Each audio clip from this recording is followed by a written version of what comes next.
Okay, story time. Are you ready? This is actually pretty cool. Some of you know some of this story, but it got really cool today. So this is the Bobcat log right here. Okay, so here's how it went. Once upon a time, I was walking right along the top of that log, right over here, and I looked down and there was a deer carcass. Doe had just curled up and died right there, and it was kind of startling, you know, to see, but it looked totally natural, like she had just lived a full life and was done living, right, and curled up and went to sleep, and it looked so peaceful and strange. I took a picture of it that actually was really popular because of that. I think because it was a life well lived, right? I'd seen this mama deer raise babies on my property, and you know, gotten them on my trail cameras for a couple years, and who knows how many babies she'd had, right? And she had a successful life, avoiding predators and bringing a new life into the world. And she curled up and she died. And I put a trail camera on the carcass and waited, and it was a month or two even before anything found the carcass, because it was freezing up and everything was kind of frozen. But then my bobcat, right, my nemesis bobcat that I'd been trying to get a picture of for like 3 years, showed up and started working on this deer carcass. And I set up a photo blind, right, kind of over here, and I would creep out. My house is not too far off that way. I crept out of my house at like 4 in the morning for a couple of weeks straight in the freezing cold in February.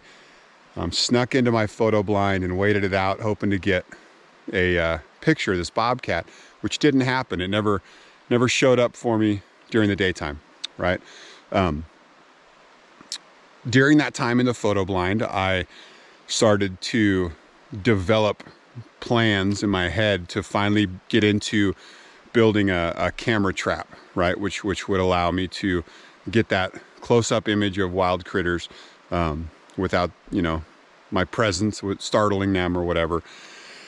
And I started ordering parts for it, and that all kind of came after the bobcat was done working on the deer, right? But it got me going on it, right? So not too long after I set up my camera trap, that bobcat that had been, you know, avoiding me for so long, it came like for a visit, man. And it really seemed like this bobcat was just like, okay, I won. Good game. It's been 3 years. Now I'm gonna come give you my picture. So it walked in on the log. It took a couple of selfies on my camera trap, and then it proceeded to like lounge around on that log for 3 minutes, I think it was. It laid down, it did a little grooming, did a little napping, and kicked over one of my flash units, and then it strolled on along its way. And it was almost like this this gift that it gave me after all those months and years of trying to track it down. But then I started realizing there was huge potential with this thing, and I started thinking about the Lassen Pack Wolves, right, and how crazy it would be to get a camera trap image of a wolf in California, which no one had ever done before, right? So you know the rest of that story, right?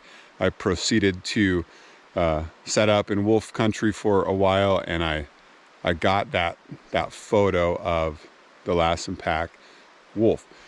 The reason I'm telling you all that today is because I've had this bucket list item for quite a while, and the wolf was on the bucket list, the bobcat was on the bucket list.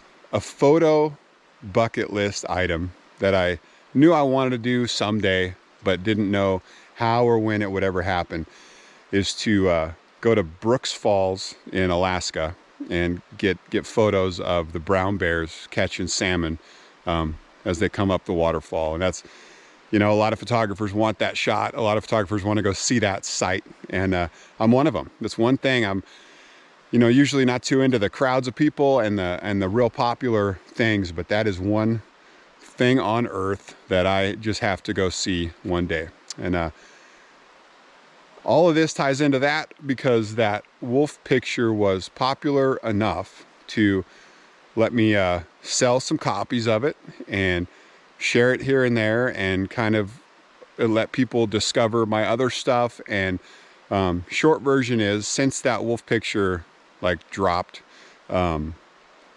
website's been selling a lot more photos, and that wolf has made me enough money to book a trip to Alaska. So I just left my house a little bit ago after booking my float plane from King Salmon to Brooks Falls. And I'm gonna go up there in July, and I'm gonna spend 3 days staring at brown bears. And I couldn't be more excited about it. And it's just crazy. It's this journey that all kind of started right here in this very spot with that deer and with that bobcat. Actually, the deer, I think somewhere right in here is where,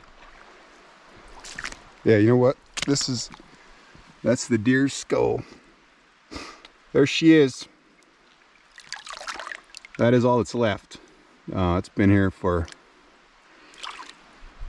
a long time, but she made it possible not only to raise babies and feed a bobcat for a winter, but to make me buy a camera trap and let me get a picture of a wolf.